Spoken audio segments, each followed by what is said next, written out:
Hi, my name is Lizzie, a member of the Girls Are Powerful Youth Advisory Board, and we are here with another COVID-19 community interview. Okay.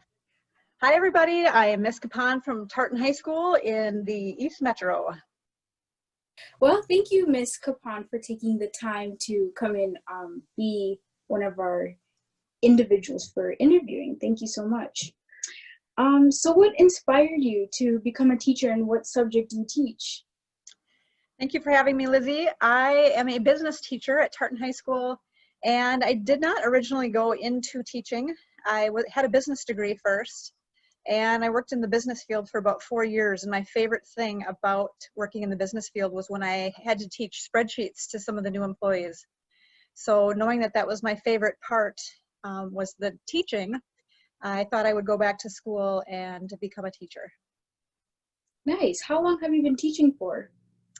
This was my 21st year of teaching. My very first graduating class was the class of 2000, and now we're at 2020. That's nice. So what grade do you currently teach? I teach mostly 10th, 11th, and 12th graders between all of my classes. I very rarely have freshmen. All right. How has distance learning affected you and your personal schedule?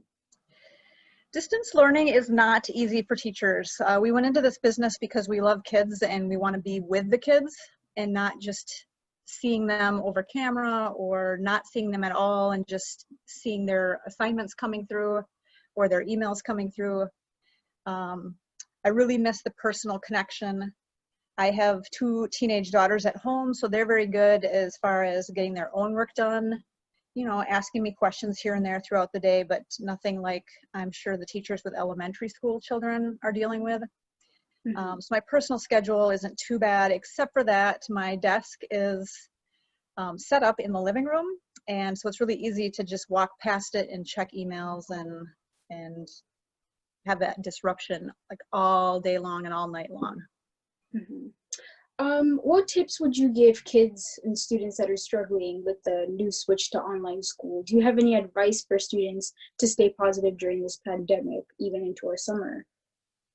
Yeah, it is a tough time, and I think people need to give each other some credit. You need to cut each other some slack, know that everybody's kind of under pressure in different ways, that we don't always know what other people are dealing with. So just to kind of understand that even though my situation might be like everything's okay, I still have my job, my husband still has his job, that there are people out there who do not have those same circumstances, and we need to be kind to them. And ask your teachers for help. Teachers are very willing. We're sitting here waiting for people to need us, and don't feel bad about asking any questions or getting any advice from a teacher. Now, I know you said that you don't work with younger kids, but do you have any advice that you'd like to give younger students, even as they go through this distance learning? Yeah, I would recommend that kids just do as much as they can if they have the time and the ability to learn as much as they can. Everybody, I think, got some of their, what they could have learned, some of that had to be cut out in order to make room for the most important things. So if they have any extra credit or extra things that they could possibly do and they do have the time or energy to do it, that they should try to fit 1 or 2 of those things in. Yeah. Using your own imagination, how do you imagine this transition from distance learning to going back to in-class teaching will be? Do you think we'll be back in school in the fall? It is my hope that we are back to school in the fall. I know there's lots of scenarios being talked about at every level, college, high school, elementary. We really hope we can be back because that we feel like is the best way to get the information to the kids when we're right there to help them immediately. I know I've had some high school kids who are doing their homework at 2 in the morning, and I'm not up to answer any questions they have. So if they ask me a question over email, they do not get an answer for 9-10 hours. So I feel like the in-person school would be ideal. I know we're going to have to think about social distancing and passing time and lots of different things about having lots of kids close together to each other. But we hopefully will figure something out so that we can be back in school at least part of the time. Kids can get back to their activities. I know my kids are really missing their sports. But that would be my dream, is that we could be back in school as much as possible. Yeah. Do you have any other details or any other things that you'd like to share about your occupation? Teaching is a wonderful profession, and I really love it as far as when I raised my family. It was a really good profession for that. I have most of the same holidays off as my kids. I have summers off with my kids. And I feel like being a mother has helped my profession. I have a little more empathy for children and what they're going through and what they might have going on at home.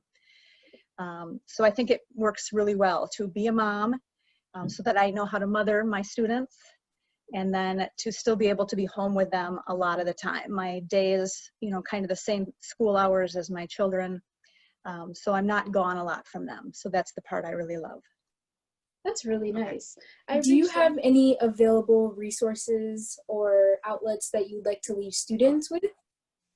I know the Minnesota Department of Health has a really good COVID-19 site, that there's a lot of information out there. There's lots of graphs and statistics and figures and information about how to stay safe. That's a really good one. I'm sure the United States has one in general, but I've always gone to the Minnesota one because everything that's come out from our state has seemed to be really well planned. So that's where I go for the COVID-19 information. I know my kids like Edutopia, and Cool Math Games is kind of just a fun way to use math, but to be playing a game. There are actually tons of free sources out there. I don't even actually know how to begin to say how many places there are. I don't know if there's a clearinghouse that would list them all, but there's websites where you can learn web design. Code.org is a fun one that I use with my classes sometimes, that you can kind of learn how to do some coding. But there's like every subject area usually has a free site where you can practice or play. They put it in a game form, so it just seems really fun.